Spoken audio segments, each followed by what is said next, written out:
साहेब, मला आवर्जून एक आठवण सांगायची. 2 जुलैला ज्यावेळेला शपथविधी झाला आणि शपथविधी झाल्यावर आपला पक्ष फुटला आणि पक्ष फुटल्याच्या नंतर 4-5 दिवसांनी माझी पहिली भेट झाली ती संजय जगताप साहेबांच्या सोबत ट्रायडंट हॉटेलला झाली.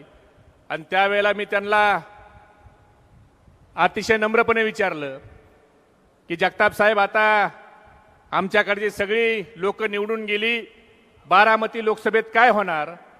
त्यावेळेला मला सगळ्यात जास्त आत्मविश्वासानं जर बारामती लोकसभेचा निकाल कुणी सांगितला असेल तर तो संजय जगताप साहेबांनी सांगितला की मागच्या वेळेपेक्षा 50,000 मताधिक्याने जास्त सुप्रियाताई खासदार होतील. आणि आज खरोखर संजय भाऊ जगताप असतील, संग्रामदादा थोपटे असतील, हे ज्या पद्धतीनं सुप्रियाताईंच्या पाठीशी उभा राहिले हे पाहिल्याच्या नंतर, भोरची सभा महेश आम्ही बघितली तुमची, ती सभा पाहिल्याच्या नंतर मी काही माझ्या सहकार्याला सांगितलं की सुप्रियाताईंना रक्ताच्या भावाने जरी फसवलं असलं तरी विचाराचे भाऊ संजय जगताप आणि संग्रामदादा हे त्यांच्या सोबत आहे. आज आपण बघतोय वरुणजी कशा पद्धतीनं राजकारण हे सुरू केलंय. आज व्हिडिओमध्ये तुम्ही इथं जे बसलेत स्टेजवर खाली, संध्याकाळपर्यंत तुमच्यातल्या सगळ्यांना फोन येणार आहे की तुम्ही कसं काय गेले, काय पाहिजे इकडे या. म्हणजे हे सध्या दिवसभर एकच काम चालू आहे, फेसबुक आणि व्हॉट्सअपवर फोटो बघायचे आणि विरोधी पक्षाच्या कार्यक्रमाला कोण हजर आहे त्याला फोन करून, त्याच्या नातेवाईकाला फोन करून बोलून घ्यायचं. एवढा एकमेव कार्यक्रम सध्या विरोधी पक्षाकडे चाललाय. अरे तुमच्याकडे सत्ता आहे, तुम्ही विकास केला म्हणताय, तुम्ही सगळं केलं म्हणताय, मग तुम्हाला स्वतःच्या कामावर विश्वास नाही का? तुम्हाला का दादागिरी करावी लागतीये? का तुम्हाला दम द्यावा लागतोय? का फोन करून दम द्यावा लागतोय?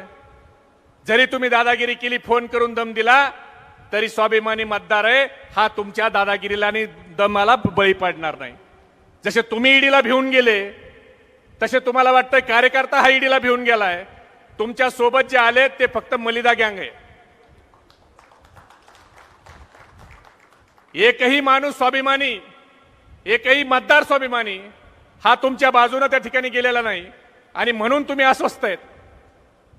संजू भाऊ जगतापांना मी आता जगताप साहेबाला विचारत होतो की नेमकं पुरंदरनी 15 दिवस एवढ्या मोठ्या मोठ्या गप्पा मारल्या, काय काय सांगितलं, उर्मट, उद्धट, नीच, हे आम्ही नाही म्हणलो, नालायक, विंचू, अजून काय, विंचू, जनरल डायर,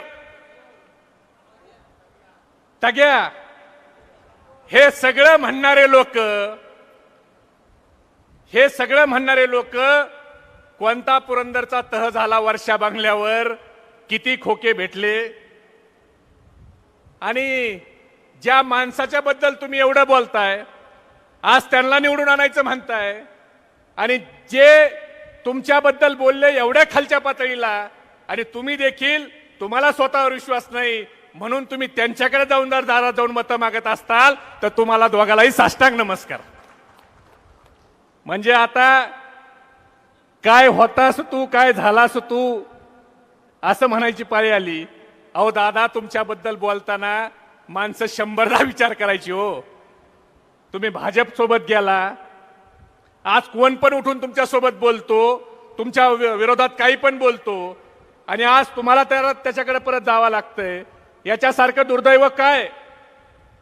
तुम्ही सातत्यानं सांगताय मी विकास केला, मी विकास केला. अहो तुम्हाला ही विकास करायची संधी कुणी दिली? ही शरद पवार साहेबांनी दिली. पवार साहेबांनी तुम्हाला उपमुख्यमंत्री केलं नसतं, अर्थमंत्री केलं नसतं, तुम्ही कुठून कामं केली असती? अहो विकास लवांडेला जरी पवार साहेबांनी उपमुख्यमंत्री केला तर विकास लवांडे पण पहाटे 5 वाजता उठून महाराष्ट्राचा विकास करील. ह्या सभागृहात कुणालाही, आमचे वरुण सरदेसाईत, आमचे मोरेत, आमचे बलकवडेत, ह्या कुणाला उपमुख्यमंत्री केलं, कुणालाही अर्थमंत्री केलं तर शेवटी कामं करायला हे काही करणार नाहीत का? पण ही संधी त्यांना मिळणं महत्वाची आहे. तुम्ही नशीबवान आहेत तुम्हाला शरद पवार साहेबांनी संधी दिली म्हणून तुम्हाला काम करता आलं. आज तुमची काय अवस्था आहे? आज भारतीय जनता पार्टी सोबत तुम्ही गेला, राष्ट्रवादीत होता मागच्या 2019ला. त्यावेळेला दादा तुम्ही 22 जागा ह्या स्वतः तुम्ही त्या जागा वाटत होता खासदारकीच्या. आज तुमची काय अवस्था आहे? 4 जागा लोकसभेला तुमच्या वाट्याला आल्या. त्या 4 जागा मिळवायला 8 वेळा दिल्लीची वारी करावी लागली. 42 आमदार तुम्ही घेऊन गेला, मग तुम्हाला लोकसभेच्या जागा काय मिळाल्या नाही? 4 जागेसाठी 42 तुम्हाला 8 वेळा दिल्ली दौरा करावा लागला. आता 5वी जागा तुम्ही मागताय, पण शिवराजजी ह्यांना 4 खांदेकरी भाजपने बरोबर दिलेत. आता समोरचा एक मडक्यावाला 5वा मागतात ते. म्हणजे भाजपने ह्यांची पुरेपूर व्यवस्था केली. भारतीय जनता पार्टी अशी पार्टी आहे ती जोपर्यंत तुम्ही विरोधात आहे तोपर्यंतच तुम्हाला घाबरती. एकदा तुम्ही त्यांच्या टप्प्यात आले की तुमचा कार्यक्रम बरोबर करते. आज महाराष्ट्रात कधी असं झालं नाही.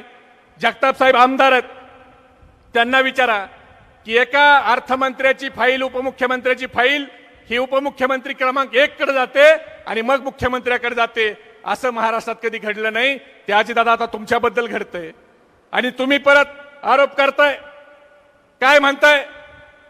ठीक आहे, आम्हाला तुमच्यावर बोलायचं नव्हतं, आम्ही खूप छोटे कार्यकर्ते आहेत, आम्हाला ही तुम्ही बोलायची वेळ आणताय.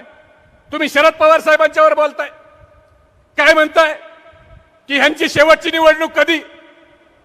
अरे आपल्या महाराष्ट्राची संस्कृती आहे की आपल्या वडिलाचं छत्र जर आपल्याला 100 वर्ष मिळालं तरी आपल्याला वाटतं की अजून 10 वर्ष आमच्या वडिलाचं छत्र आमच्यावर पाहिजे होतं.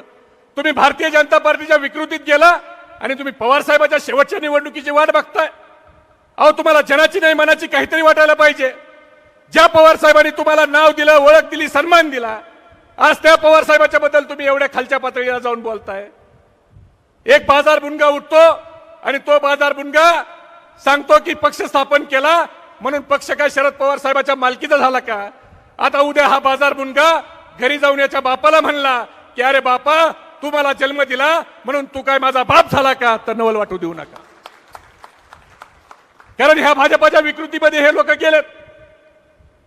आज महाराष्ट्राच्या अस्मितेसाठी, मराठी माणसाच्या स्वाभिमानासाठी स्वर्गीय हिंदू हृदय सम्राट बाळासाहेब ठाकरेंनी शिवसेना नावाचा पक्ष काढला. आज त्यांच्या मुलाकडून तो पक्ष काढला. अरे बाळासाहेब ठाकरे साहेबांच्या करमुळीला धरून ही भारतीय जनता पार्टी 25 वर्षांच्या नंतर ही महाराष्ट्रामध्ये रुजली. ती भारतीय जनता पार्टी त्या स्वर्गीय बाळासाहेब ठाकरेंच्या मुलाची झाली नाही. ही तुमची काय होणार आहे याचा तुम्ही विचार करा. ज्या शरद पवार साहेबांनी राष्ट्रवादी काँग्रेस पक्षाचं रोपटं लावलं, त्या रोपट्याचा वटवृक्ष केला. आज त्या पवार साहेबाचा पक्ष तुम्ही काढून घेतलाय आणि तुम्ही सांगताय लोकशाही पद्धतीने पक्ष काढलाय. अरे महाराष्ट्रातल्या शंभऱ्या पोराला माहितीये हे तुम्ही पक्ष कसा काढलाय. जगताप साहेब, मी 3 महिन्यापूर्वी नगरला एका सराफाच्या दुकानात गेलो. त्या सराफाच्या दुकानात माझ्या मित्राची एक सोन्याची अंगठी मोडायला गेलो. त्या सराफाच्या हातात मी ती सोन्याची अंगठी दिली. सराफानं ती अंगठी बघितली आणि मला सांगितलं ही डुप्लिकेट अंगठी आहे. मी खालीवर त्या सराफाकडे बघितलं. मी म्हणलं हे डुप्लिकेट आहे. ते म्हणलं हो डुप्लिकेट आहे. मग माझ्या खिशातली मी एक बेंटेकची अंगठी काढून दिली. बेंटेकची अंगठी बघितल्यावर सोनार म्हणला हे 100% 52 कशी सोनं आहे, हे चालेल म्हणले. मी परत त्याच्याकडे खालीवर बघितलं. म्हणलं भाऊ अगोदर तुम्ही कुठे कामाला होते? तो म्हणला मी गव्हर्नमेंट जॉबला होतो. मी म्हणलं कुठल्या गव्हर्नमेंट जॉबला होते? म्हणले मी निवडणूक आयोगात कामाला होतो. म्हणजे खऱ्याचं खोटं आणि खोट्याचं खरं करायचं काम हे निवडणूक आयोग आता भारतीय निवडणूक आयोग राहिलं नाही, हे भारतीय जनता पार्टी निवडणूक आयोग झालंय. आज सत्तेचा एवढा दुरुपयोग स्वातंत्र्याच्या नंतर कधी झेंडे साहेब झाला नाही. आज सत्तेचा दुरुपयोग बघून मला अण्णाभाऊ साठेंच्या 4 ओळी आठवत आहेत की ही न्याय व्यवस्था काहीकांची रखेल झाली, ही संसद देखील हिजड्यांची हवेली झाली. मी न्याय मागू तर मागू कुणाकडे? इथली न्याय व्यवस्था भ्रष्टाचारानं रंगीन झाली. का अण्णाभाऊ साठेंनी ह्या दिवसासाठीच हे वाक्य लिहून ठेवलं होतं? असा प्रश्न आज मला पडायला लागलाय. मित्रांनो, मगाशी महेशजींनी सांगितलं की ही निवडणूक महेशजी ही शरद पवार साहेबांच्या अस्तित्वाची निवडणूक नाही, ही राहुल गांधींच्या अस्तित्वाची निवडणूक नाही, ही उद्धव साहेब ठाकरेच्या अस्तित्वाची निवडणूक नाही, ही महाराष्ट्राच्या स्वाभिमानाची निवडणूक आहे. आज महाराष्ट्राच्या स्वाभिमानावर घाला घालायचं काम केलं जातंय. या गद्दाराच्या माध्यमातून महाराष्ट्र लुटण्याचं काम केलं जातंय. शिवराज मोरेंनी जे सांगितलं की वेदांता फॉक्सकॉनचा प्रकल्प, ज्या प्रकल्पाच्या माध्यमातून माझ्या महाराष्ट्रात 1,58,000 कोटीची गुंतवणूक येणार होती, माझ्या महाराष्ट्रातल्या 2 लाख युवकांना नोकरी मिळणार होती, तो प्रकल्प ह्यांनी उचलला, गुजरातला घेऊन गेले. सॅफ्रॉनचा प्रकल्प गुजरातला गेला, टाटा इयरबसचा प्रकल्प गुजरातला गेला. सगळे प्रकल्प, काल परवा पाणबुडीचा सिंधुदुर्गचा प्रकल्प गुजरातला गेला. जर हे सगळंच गुजरातला घेऊन जाणार असताल तर हे गद्दार पण 80 गुजरातला घेऊन जा. ही कशाला इथं ठेवलीत? ही बघतायत उघड्या डोळ्यानं आणि आपले सगळे प्रकल्प गुजरातला चाललेत. गुजरातला तुम्ही सोन्याची लंका करा, आमचं काही म्हणणं नाही, पण आमच्या महाराष्ट्राचे प्रकल्प का नेताय? म्हणजे गुजरातला उद्योगाचा पेटारा आणि माझ्या महाराष्ट्राच्या युवकाच्या हातात बेरोजगारीचा कटोरा देण्याचं काम हे सरकार करायला लागले. आज भ्रष्टाचार मुक्त शासन करू म्हणले होते भारतीय जनता पार्टी. भ्रष्टाचार मुक्त.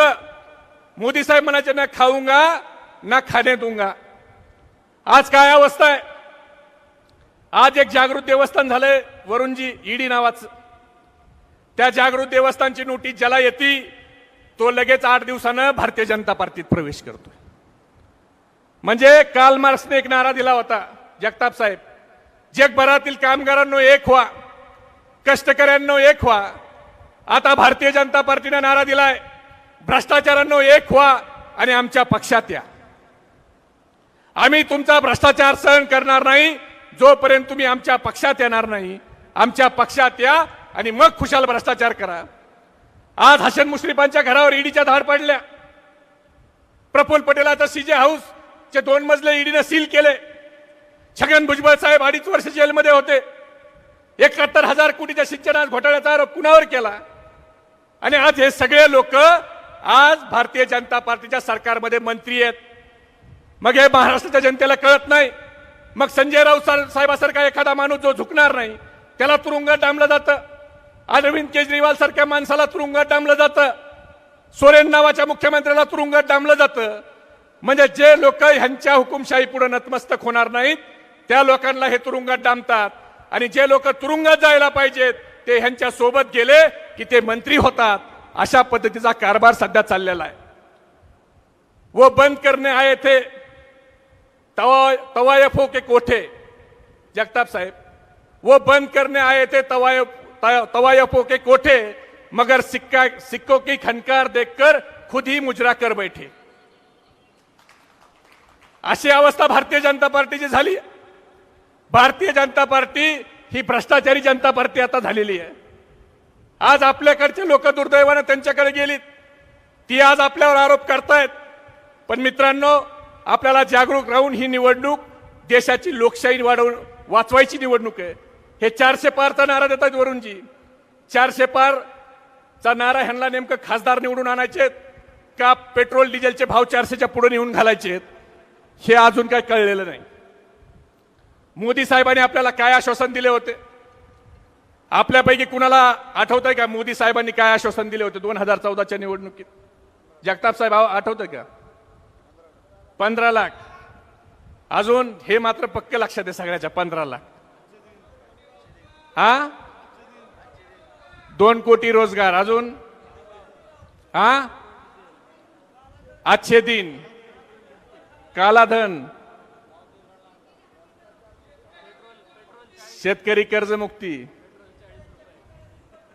1.5 हमी भाव. जगताप साहेब, मी एकदाच मोदी साहेबाचं भाषण ऐकलं, परत त्या बाबाची मन की बात मी कधीही ऐकली नाही. पण 2014ला देशाचे प्रधानमंत्री आमच्या बीडला आले. बीडला त्यांची सभा होती. त्या सभेचा आवाज आमच्या राजीव गांधी गार्डन पर्यंत येत होता आणि ती सभा आपण ऐकली पाहिजे म्हणून आमच्या गार्डनच्या शेजारी एका चहाच्या हॉटेलवर आम्ही चहा प्यायला बसलो. आम्हाला तिथं मोदी साहेबाचाही आवाज येत होता आणि शेजारी काही फ्रूटचे गाडे होते. त्यात एक बागवानचा केळीचा गाडा होता. तो बागवान किती हुशार होता जगताप साहेब मला आज कळतंय. कारण मोदी साहेबांनी भाषण सुरू केलं, भाई और बहनों 2014 में अगर भारतीय जनता पार्टी की सरकार बनती है और मैं देश का प्रधानमंत्री बनता हूं तो मैं विदेश में जाऊंगा, काला धन लेकर वापस आऊंगा और आप सबके खाते में यूं ही मुफ्त में 15-15 लाख रुपए डाल दूंगा।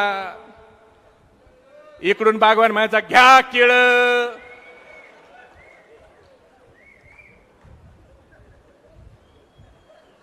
ती 15 लाखाची घोषणा बलकवडे साहेब तुमच्याकडे किती लोकांना खरी वाटली मला माहित नाही, पण एक पठ्ठ्या दुसऱ्या दिवशी सकाळी सकाळी माझ्या ऑफिसवर आला, मला म्हणला महबूब भाई माझा लय ओके कार्यक्रम झालाय। मी म्हणलं काय झालं?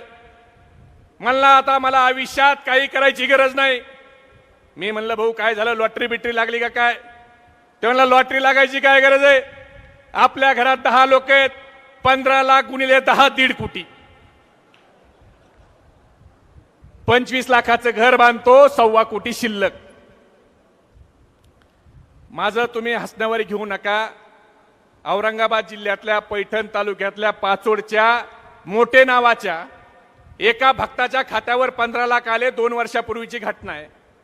तुम्ही यूट्यूबला जाऊन सर्च करा, मीडियामध्ये बातमी झाली त्याची। तो एवढा भक्त होता, जसे त्याच्या खात्यावर 15 लाख आले, पट्ट्यानं मागचा पुढचा काही विचार केला नाही, पत्र काढलं आणि खरखर मोदी साहेबाला पत्र लिहिलं की मोदी साहेब धन्यवाद, माझ्या वाट्याचे 15 लाख तुम्ही मला पाठवले। अख्ख्या गावात सांगत सुटला की एकटाच पठ्ठ्या इमानदार होतो म्हणून माझ्याच खात्यावर 15 लाख आले। बँकेतून पैसे काढले, घराचं बांधकाम सुरू केलं। एक दिवस त्याला बँकेचं प्रेमपत्र आलं आणि त्या प्रेमपत्रात बँकेने म्हणलं की तुमच्या खात्यावर जे 15 लाख आलेत ते ग्रामपंचायतच्या वित्त आयोगाचे पैसे, खाते नंबर चुकलाय, तुम्ही ते पैसे परत करा, नसता तुमच्यावर कायदेशीर कारवाई केली जाईल। आणि मग भक्ताचे डोळे उघडले आणि भक्तानं बँकेला पत्र लिहिलं की माझ्या खात्यावरच्या 15 लाख रुपयाचं मी घर बांधले, आता माझ्याकडे द्यायला पैसे नाही, तुम्ही होम लोन करा, मी हप्त्यानं पैसे भरतो। आता विचार करा, भक्तानं मोदी साहेबाच्या भरोश्यावर घरच बांधलं मयूर, जर दुसरा काही उद्योग केला असता तर काय झालं असतं? परत मोदी साहेबांनी भाषण सुरू केलं, मित्रों 75 रुपए लीटर का पेट्रोल 35 रुपए लीटर में मिलना चाहिए क्या नहीं मिलना चाहिए? 54 रुपए लीटर का डीजल 30 रुपए लीटर में मिलना चाहिए क्या नहीं मिलना चाहिए? 350 रुपए का रसोई गैस बहन जी 150 रुपए में मिलना चाहिए क्या नहीं मिलना चाहिए? इकडून बागवान म्हणायचा घ्या केळ।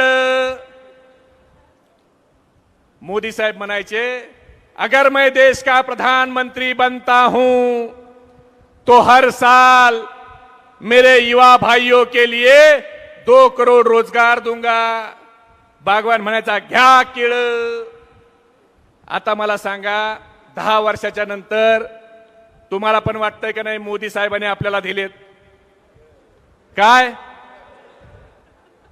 हे वरूनजी सगळ्यांचं म्हणणं आहे, पण या सगळ्या गोष्टीहून तुमचं माझं लक्ष विचलित करायचं म्हणून निवडणूक आल्या की एखादी हिंदू मुस्लिमची दंगल घडवली जाईल, एखादं भारत पाकिस्तानचं युद्ध केलं जाईल, एखादा मंदिर मस्जिदीचा मुद्दा आणून तुमच्या समोर उभा केला जाईल, पक्ष फोडले जातील, नेत्यांना तुरुंगात टाकलं जाईल, पण आपल्याला महागाई आणि बेरोजगारीवर ठाम राहायचंय।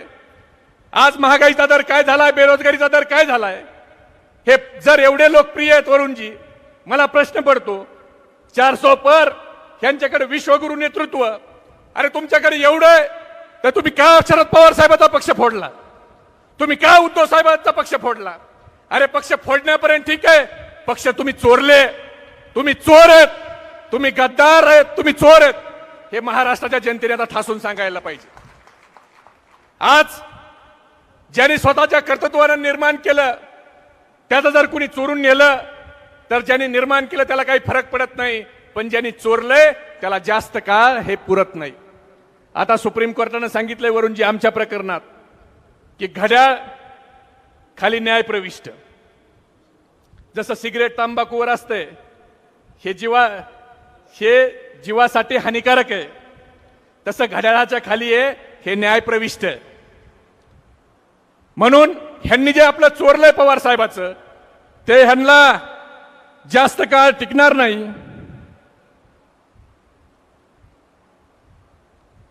हे कामगार कामाला लावले ते तुम्हाला माहिती आहे का कामगाराचं? हे कारखान्याचे कामगार काय करतात माहितीये का? जाऊन पॉम्पलेट देते तर मागून 2 जण सांगते तू तरी लहाना. अहो त्यांच्याकडे जे लोक आहेत ना हे सगळे दमदाटी करून तिथं उभा केलेले आहेत. मनातून ते सगळे आपलेत. ये अंदर की बात है, उधर वाले भी अपने साथ है. मी काही लोकांची नावं घेत नाही, पण त्यांच्या जवळ फिरणारे एवढे लोक आहेत त्यांचे विश्वासातले आहेत. जगताप साहेब त्यांना विचारलं काय, तर ते म्हणतायत आमच्यावर शरद पवार साहेबाचे एवढे उपकार आहेत, आमचं कर्तव्य आहे सुप्रियाताईंना निवडून आणणं. त्यामुळे शरीराने कोण कुठे याचा विचार करू नका. मनाने तुम्हाला 4 जूनला सगळं करणार आहे. आणि संजय जगताप साहेबांचं मला ते वाक्य त्यावेळेला आठवलं आणि मी पवार साहेबांना सांगितलं की आज जे वातावरण होतंय हे सगळ्यात सुरुवातीला 4 दिवसाच्या नंतर संजय जगताप साहेबांनी सांगितलं होतं. आज ह्या सगळ्या प्रकरणावरून एक गोष्ट मला आठवली. कोण तिकडे काय हे सांगतो. एका गावात एक जणाचं व्याख्यान चाललेलं असतं वरूनजी. ते व्याख्यान एवढं लांबत जातं, ते व्याख्यान एवढं बोर असतं, कदाचित माझं भाषण तुम्हाला जसं बोर वाटतंय तसं होऊ शकतंय. ते व्याख्यान एवढं लांबत जातं, सगळे लोक उठून जातात. एकच वक्ता एकच श्रोता पुढे बसतो. आता देऊ नका, माझ्या लक्षात आलंय बरं का, मी ताई येऊस तर थांबवत नाही. आता मला सांगावंच लागलं माईक मध्ये. तो वक्ता बोलतो आणि एकच जण समोर बसतो आणि सभा संपल्यावर तो समोर बसलेला भेटतो. वा म्हणले, ह्या सगळ्यामध्ये तू एकटाच लय हुशार आहे, तुलाच माझं पटलं. ते म्हणला आता उरका, माझी ही घोंगडी गुतली, मला ही घेऊन जाऊ द्या, घरी जायचे. असं ज्याच्या ज्याच्या घोंगड्या गुतल्यात तेवढेच लोक तिकडे आहेत, बाकी कोणीही तिकडे मनाने नाही. आणि मला एक विनंती करायची आहे की आता निमागाशी जसं सांगितलं, तुम्ही एकच गोष्ट लोकांना समजून सांगा की पवार साहेबांनी ठरवलं तर ते इथं बसलेले लोकांच्या पैकी 100 अजितदादा तयार करू शकतात. पण 100 अजितदादांनी ठरवलं तर एक शरद पवार साहेब तयार होऊ शकत नाही. आज या बारामतीची, या पुण्याची ओळख कुणामुळे? महाराष्ट्रामध्ये अजितदादांना ओळख कुणामुळे? शरद पवार साहेबांचे पुतणे म्हणून ते पुढे आले. 91ला त्यांना खासदार करताना कुणाला माहित होतं अजितदादांमध्ये काय कर्तृत्व आहे? 99ला त्यांना मंत्री केला. जर त्यावेळेला सुप्रियाताईंना मंत्री केलं असतं तर, सुप्रियाताईला उपमुख्यमंत्री केलं असतं तर संधी यांना मिळाली असती. पण पवार साहेबांनी आपल्या मुलीपेक्षा, पोटच्या पोराच्या पेक्षा जास्त प्रेम हे अजितदादांच्यावर केलं. पण आज दुर्दैवानं भारतीय जनता पार्टीच्यामुळं त्यांच्या ते लक्षात येत नाही. आणि आला असेल तरी भाजपाच्या दबावापोटी कदाचित त्यांना ते दाखवता येत नसेल. पण आज पुणे जिल्हा मध्ये औद्योगिक संस्था कुणी आणल्या? हिंजवडीचा IT हब कुणी आणलं? शेतकऱ्याची 71,000 कोटीची कर्जमाफी कुणी केली? मी ज्या मराठवाड्यातून येतो जगताप साहेब, त्या मराठवाड्याच्या विद्यापीठाला महामानव डॉक्टर बाबासाहेब आंबेडकरांचं नाव द्यायचा विषय ज्यावेळेला समोर आला त्यावेळेला प्रचंड विरोध झाला. पण त्यावेळेला पवार साहेबांनी भूमिका घेतली की ज्या महामानवाने या देशाचं संविधान लिहिलं त्या महामानवाचं नाव मी मराठवाडा विद्यापीठाला दिल्याशिवाय राहणार नाही. सत्ता गेली तरी चालेल, पण महामानव डॉक्टर बाबासाहेब आंबेडकरांचं मी नाव देणार. आज ओबीसीचं 27% आरक्षण मंडळ आयोगाची अंमलबजावणी कुणी केली? आज सामाजिक न्याय आणि आदिवासी एक खातं होतं, ह्या एक खात्याचे 2 खाते केले. आणि सामाजिक न्याय विभागाला एकूण बजेटच्या 8% निधी आणि आदिवासी बजेट खात्याला एकूण बजेटच्या 9.9% निधी हा कुणी दिला? तर हा आदरणीय शरद पवार साहेबांनी दिला. हे लोकांच्या मध्ये आपल्याला जाऊन सांगावं लागणार आहे. आज सुप्रियाताईच्या बद्दल बोलताना सांगतायत, खरं वाईट वाटतं जगताप साहेब की आता सुप्रियाताई तुम्हाला भेटतील, आता फोन करतील, आतापर्यंत फोन केले नसतील, भेटल्या नसतील. सुप्रियाताई सारखं फिरणारा या महाराष्ट्रात नाही तर देशात कोणताही खासदार नसेल. आणि राहिला प्रश्न सुप्रियाताईने एखाद्याला जिल्हा परिषदला सुचवायचं, पंचायत समितीला सुचवायचं, तर मला सांगा सुप्रियाताईला एखादा कार्यकर्ता जर साधा बोलला तरी तुम्ही त्या कार्यकर्त्याला पुढच्या वेळेस कशी वागणूक देत होता? सुप्रियाताईंनी भावाच्या विश्वासावर कधी त्यांच्या कामात हस्तक्षेप केला नाही, स्वतःपेक्षा भावाच्यावर जास्त विश्वास ठेवला. ही सुप्रियाताईची चूक झाली. तुम्हाला आवडत नव्हतं म्हणून सुप्रियाताईंनी लक्ष कमी केलं बारामतीमध्ये, ही सुप्रियाताईंची चूक आहे. आणि आज तुम्ही सांगता सुप्रियाताई कुठं होत्या? अरे सुप्रियाताई खडकवासलीला फिरू शकतात, दौंडला फिरू शकतात, पुरंदरमध्ये फिरू शकतात, बारामतीमध्ये फिरू शकले नसत्या. पण तुम्हाला आवडत होतं. पिंपरी चिंचवडची लोक पवार साहेबाला भेटलेली तुम्हाला आवडत होतं. पुण्यातली लोक सुप्रियाताईला भेटलेली तुम्हाला आवडत होतं. बोलण्यासारखं आमच्याकडे भरपूर आहे, पण आम्हाला बोलायचं नाही. पण तुम्ही ती कृपया बोलायची वेळ आणू नका. आम्ही जर बोलायला लागलो तर आम्हाला देखील सगळं माहिती आहे, सगळे अंडे पिल्ले आम्ही देखील बाहेर काढू. पवार साहेबाच्या बद्दल बोललं नाही तर आम्ही काही बोलणार नाही.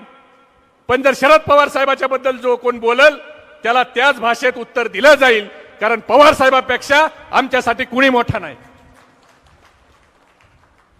आज सुप्रियाताई खासदार आहेत, त्या काम करतायत, त्या कधी तुमच्यावर बोलतायत? सुप्रियाताईला संसद रत्न, 2 वेळा संसद महारत्न पुरस्कार उगाच भेटला. ते पुरस्कार देणारे काही चक्रम झाले? भाषण करून काय होत असतं म्हणाले. अरे सुप्रियाताईचं भाषण हा फक्त महाराष्ट्र नाही तर देश बघतो. आणि बारामती लोकसभेच्या खासदार ह्या एवढ्या चांगल्या बोलतायत, हे देशामध्ये त्यांचं त्या ठिकाणी नाव होतंय. आणि सुप्रियाताई काय, सुप्रियाताई काय काम करू शकतात हे तुम्हाला मी खात्रीनं बॉन्डवर लिहून देतो. ही लोकसभेची निवडणूक होऊ द्या आणि मग सुप्रिया सुळे किती फास्ट काम करतात हे देखील तुम्हाला दिसेल. त्या देखील शरद पवारांच्या कन्या आहेत. माशाच्या पिल्ल्याला पवायचं शिकावं लागत नाही. फक्त आता मला आपल्या सगळ्या युवक काँग्रेस, युवा सेना आणि राष्ट्रवादी युवक काँग्रेसला एवढंच सांगायचंय की आता आपल्याला प्रत्येक मतदारापर्यंत जायचंय, प्रत्येक व्यक्तीपर्यंत जायचंय. आता कुणी म्हणू नका मला फोन आला नाही, मला निरोप मिळाला नाही, कारण ऐलाने जंग में किसी को बुलाया नहीं जाता, जिसका खून खोलता है वो खुद ब खुद चला आता है. आता ही लढाई आहे आणि काही जुन्या आठवणी ह्यांना आठवण करून द्यावा लागेल. जगताप साहेब, मी अजितदादांचं भाषण ऐकलं परवाचं बारामतीतलं आणि माझं ऊर भरून आलं. ते मोदी साहेबाची ज्या पद्धतीनं स्तुती करत होते, तर तसं दादा शब्दाला पक्के आहेत. बरोबर आहे ना? दादा शब्दाला पक्के आहेत का नाही? दादाचा 2 वर्षापूर्वीचा मोदी साहेबांच्या बद्दल दादा काय बोलतायत हे ऐका. तुम्हाला न्याय देऊ शकत नाही, संसारी माणूसच तुम्हाला न्याय देऊ शकतो.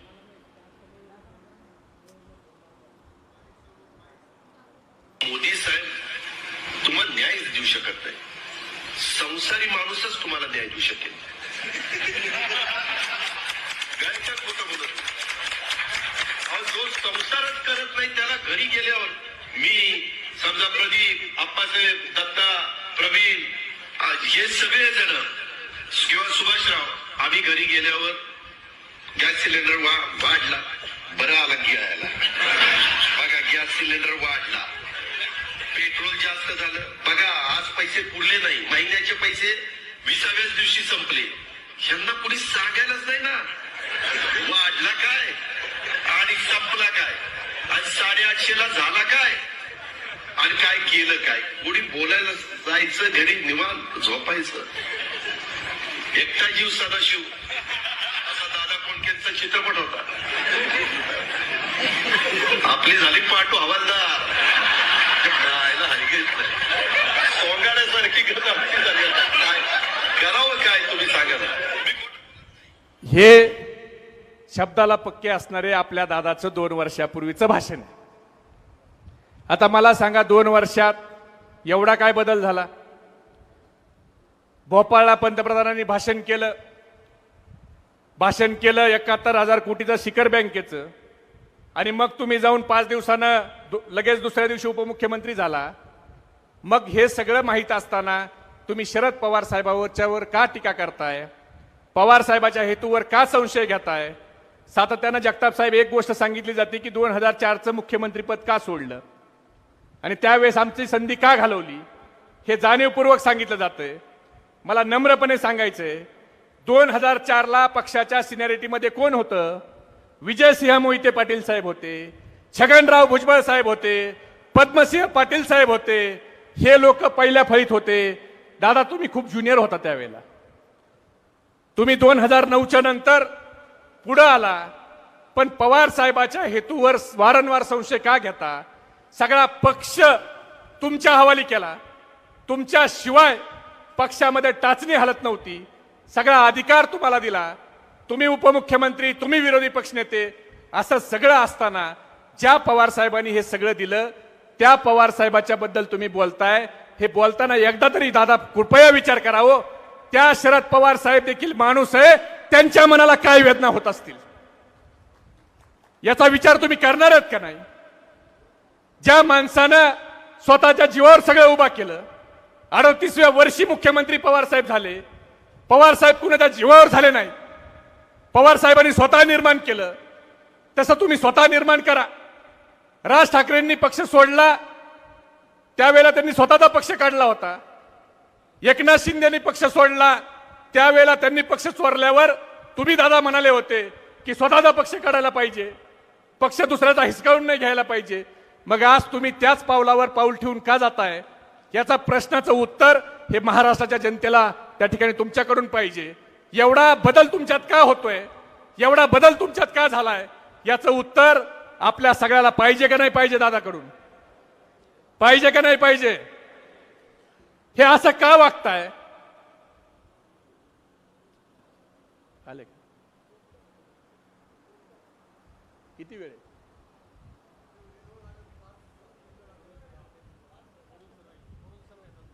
ते राहिले.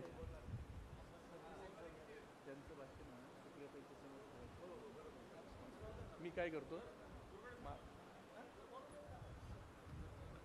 आज आपल्या सगळ्यांना एवढीच विनंती करतो की सुप्रियाताई थोड्या वेळा त्या ठिकाणी पोहोचत आहेत, पण आपल्या सगळ्यांना माझी विनंती आहे की ही निवडणूक सुप्रियाताईंची नाही, ही निवडणूक कोण्या पक्षाची नाही, तर ही निवडणूक आपल्या महाराष्ट्राच्या अस्मितेची आहे, आपल्या महाराष्ट्राच्या स्वाभिमानाची आहे.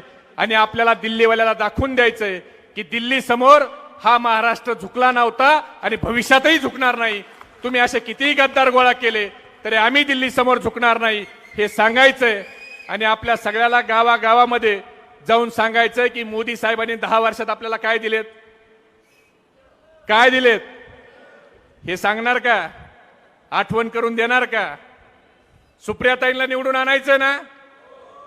एवढ्या कमी आवाजात कसं खासदार निवडून आणायचं आपल्याला?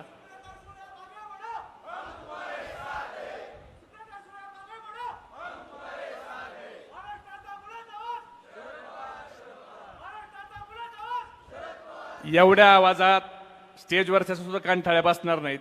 गद्दाराच्या कानठाळ्या बसवायच्यात, गद्दारांच्या कानठाळ्या बसवायच्यात. म्हणून आपला आवाज देखील तसाच निघला पाहिजे. मी घोषणा देतो, हात वर करून घोषणा द्या. आपला हात वर असताना शेजाऱ्याकडे लक्ष ठेवा. ज्याचा हात खाली आहे समजून घ्या विरोधी पार्टीचा आपलं काय चाललंय ऐकायला आलाय. महाविकास आघाडीचा, आदरणीय शरदचंद्रजी पवार साहेबांचा, राहुल गांधी साहेबांचा, उद्धव साहेब ठाकरेंचा, महाविकास आघाडीचा. वाजवा तुतारी, गाडा गद्दारी. वाजवा तुतारी, वाजवा तुतारी. धन्यवाद. जय हिंद, जय महाराष्ट्र, जय राष्ट्रवादी.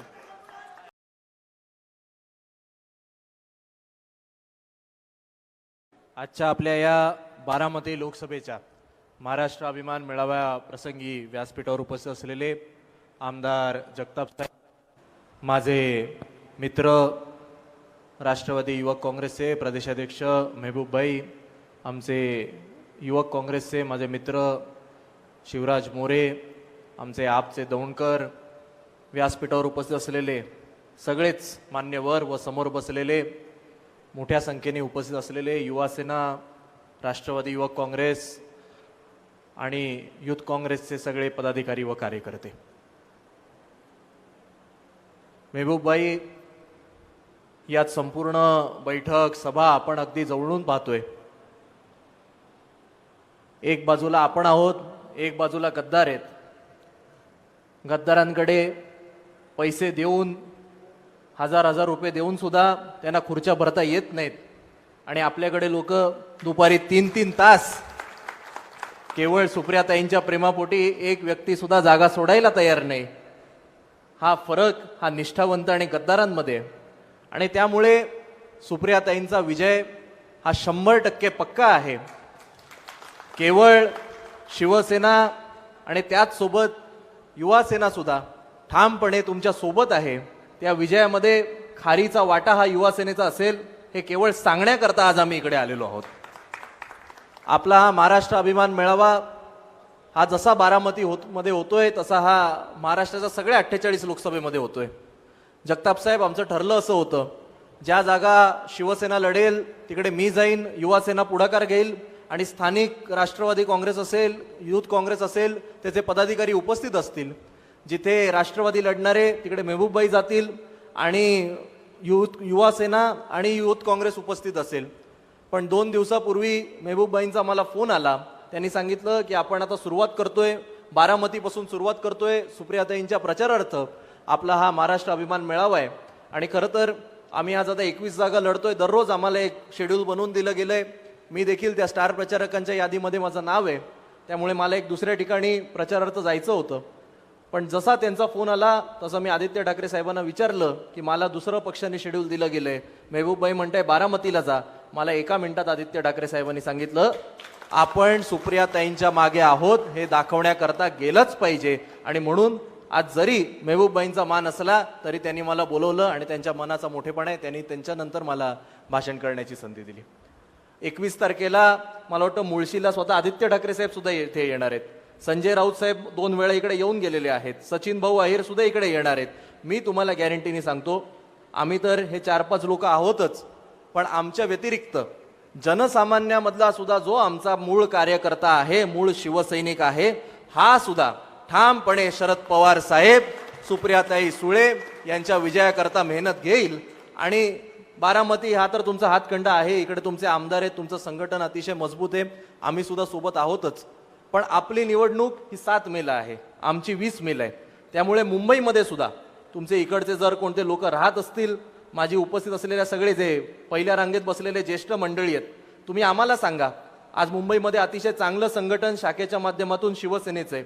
आम्हाला जर तिकडे नागरिकांच्या बारामती लोकसभेतल्या बैठका घ्यायच्या असतील, 7 मेला त्यांना इकडे बोलवून त्यांचं मतदान करून घ्यायचं असेल, शिवसेना पक्षाकडून जी मदत ही सुप्रियाताई सुळेंना लागेल ती सगळी मदत ही आम्ही करू. हे केवळ सांगण्यापुरतं आज मी इकडे आलेलो आहे. कारण हे बारामती लोकसभेचं चित्र हे जेव्हा पाहतो तेव्हा एक अतिशय विचित्र चित्र आहे. म्हणजे मनाला वेदना होतात. टीव्हीवर जेव्हा पाहतो एका विंडोमध्ये ताई असतात, दुसऱ्या विंडोमध्ये विरोधक असतात, एकामेकांवर जेव्हा आरोप केले जातात मनाला वेदना होतात. एका कुटुंबात असं होऊ नये असं सारखं मनाला वाटत असतं. आणि त्यामुळे सगळं पाहिल्यानंतर मला महाभारतातल्या त्या एका गोष्टीची आठवण येते. महाभारताचं जे प्रसिद्ध कुरुक्षेत्राचं युद्ध झालं, पांडवांमध्ये झालं, कौरवांमध्ये झालं. पांडव आणि कौरव हे देखील चुलते होते. आणि त्या युद्धाच्या पहिल्या दिवशी जेव्हा अर्जुन हे युद्धाला उतरले तेव्हा त्यांनी ठरवलं की युद्ध सुरू करण्याच्या पूर्वी आपण एकदा कौरवांचं सैन्य पाहूया. कौरवांचं सैन्य पाहायला ते बरोबर मध्यभागी गेले. कौरवांचं त्यांनी सैन्य पाहिलं. त्यांनी पाहिलं की कौरवांकडे आपल्याकडे आहे त्याही पेक्षा जास्त सैन्य आहे, जास्त सरदार त्यांच्याकडे, जास्त पैसा त्यांच्याकडे आहे, जास्त सत्ता त्यांच्याकडे आहे. यांच्यासोबत लढायचं कसं?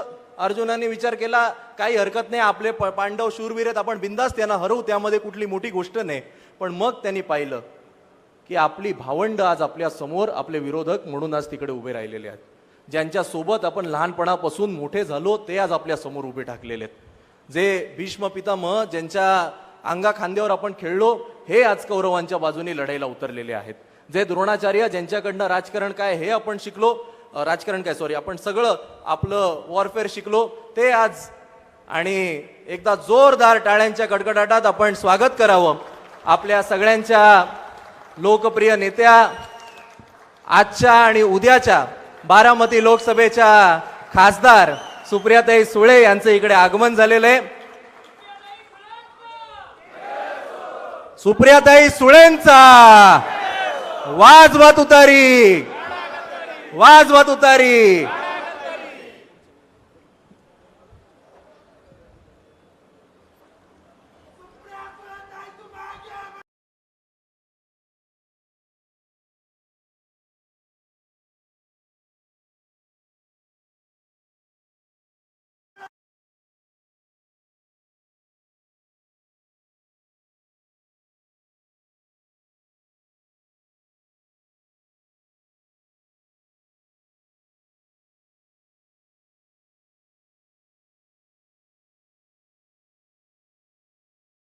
ज्यांच्याकडनं सगळं शिकलो ते आज समोर जाऊन लढतायत. त्यावेळी अर्जुन व्याकुळ झाला. अर्जुनाने विचार केला की नक्की लढाई आपण लढायची कशी, आपण हे लढायची कशी. आणि त्यांचा जो काही रथ होता, त्याचे जे सारथी होते ते भगवान श्रीकृष्ण होते. त्यांनी विचारलं की नक्की लढाई कशा करता, मला ही लढाई लढायची नाही, मी माझ्या चुलत्यांवर वार करू शकत नाही, मी त्यांचं आयुष्य संपवू शकत नाही. आणि या प्रश्न पडल्यानंतर भगवान श्रीकृष्णानं जे अर्जुनाला सांगितलं त्याला आज आपण भगवद्गीता असं म्हणतो. मी काय अख्खं सार सांगत बसणार नाही, आपण सगळे माझ्यापेक्षा जास्त ज्ञानी आहात. पण त्यावेळी भगवान श्रीकृष्णाने अर्जुनाला सांगितलं होतं, अर्जुना तू एक लढवई आहेस. युद्धातनं परत जाणं हे कुठल्याही योद्धाला शोभत नाही. त्यामुळे एकदा लढाईला उतरलं की विरोधकांना चितपट केल्याशिवाय परत जायचं नाही, हे भगवान श्रीकृष्णाने त्यांना सांगितलं होतं. आणि दुसरा महत्वाचा सल्ला जो त्यांना दिला तो होता की समोर कोण आहे ते पाहू नकोस. भले तुझे रक्ताचे नातेवाईक जरी असले, आज ते तुझ्या विरोधात आहेत. जर ते विरोधात असले तर ते तुझे शत्रू, आणि जे तुझ्या सोबत स्वतःच्या कुटुंबाला सोडून लढाईला उतरलेत ते तुझे खरे भावंड. एवढं लक्षात ठेव आणि लढाईला उतर. आणि आज आपल्या या बारामती लोकसभेमध्ये सुद्धा तसंच चित्र आहे. आज अर्जुन रूपी स्वतः सुप्रियाताई लढाईला उतरलेल्या आहेत. त्यांच्या समोर सुद्धा त्यांचे चुलते असतील, असे अनेक लोक असतील जे त्या लहान असल्यापासून त्यांनी पाहिलं असेल, जे पवार साहेबांकडे येत होते, पवार साहेबांचे सल्ले घेत होते, पवार साहेबांच्या आशीर्वादाने मोठे झालेले आहेत. आणि आज ते स्वतः सगळे पवार साहेबांवर हल्ले करायला लागलेत, त्यांच्यावर वेगवेगळे आरोप करायला लागले आहेत. त्यांच्या मनाला देखील वेदना होत असतील. पण तुम्ही आणि मी, आपण सगळ्या युवकांनी त्यांच्या सोबत सारथी म्हणून, सोबती म्हणून या लढाईला उतरलं पाहिजे. उतरणार की नाही? उतरणार की नाही? एकदा उतरणार असू तर ताईंना जोरदार हात वरती करून सांगा किती मोठं सैन्य ताईंच्या सोबत आहे. आणि म्हणून माझी ताईंना देखील विनंती आहे, ताई तुम्ही ज्या पद्धतीने लढताय, केवळ एक शिवसैनिक म्हणून नाही तर एक मुलगा म्हणून मला अतिशय आपला अभिमान आहे. आपण ज्या पद्धतीने या संपूर्ण परिस्थितीला सामोरे जाताय, संपूर्ण शिवसेना परिवार, संपूर्ण ठाकरे कुटुंबीय हे ठामपणे तुमच्या सोबत आहे. आधी काय गेलं मला त्याच्याशी घेणं देणं नाही. मला एवढंच माहिती आहे की ज्यावेळी आमच्या उद्धव ठाकरे साहेबांवर आमच्याच लोकांनी घात केला, ज्यावेळी आमच्याच गद्दारांनी आम्हाला सोडल्यामुळे आम्हाला वर्षा बंगला सोडावा लागला, उद्धव ठाकरे साहेबांचं आमचं नाव गेलं, आमचं चिन्ह गेलं, तेव्हा जर आमच्या सोबत कोण उभं राहिलं असेल तर काँग्रेस उभी राहिली आणि शरद पवार साहेब उभे राहिले. हे जसं मला कळतं तसंच मला आठवतं, ज्यावेळी पवार साहेबांना गद्दारांनी सोडलं आणि त्यांचं नाव आणि त्यांचं चिन्ह गेलं, त्यांच्या सोबत कोण उभं राहिलं तर काँग्रेस उभी राहिली आणि उद्धव ठाकरे साहेब उभे राहिले. त्यामुळे आतापासून आपलं हे भाऊ बहिणीचं नातं जे निर्माण झालेलं आहे, आपण साऱ्या कार्यकर्त्यांनी एकत्र येऊन या कुरुक्षेत्रामध्ये सुद्धा आपल्याला उतरायचंय आणि ताईंना विजयी करायचंय. कारण जशी कुरुक्षेत्राची लढाई ही धर्म विरुद्ध अधर्माची होती, तशीच ही लढाई सुद्धा धर्माची.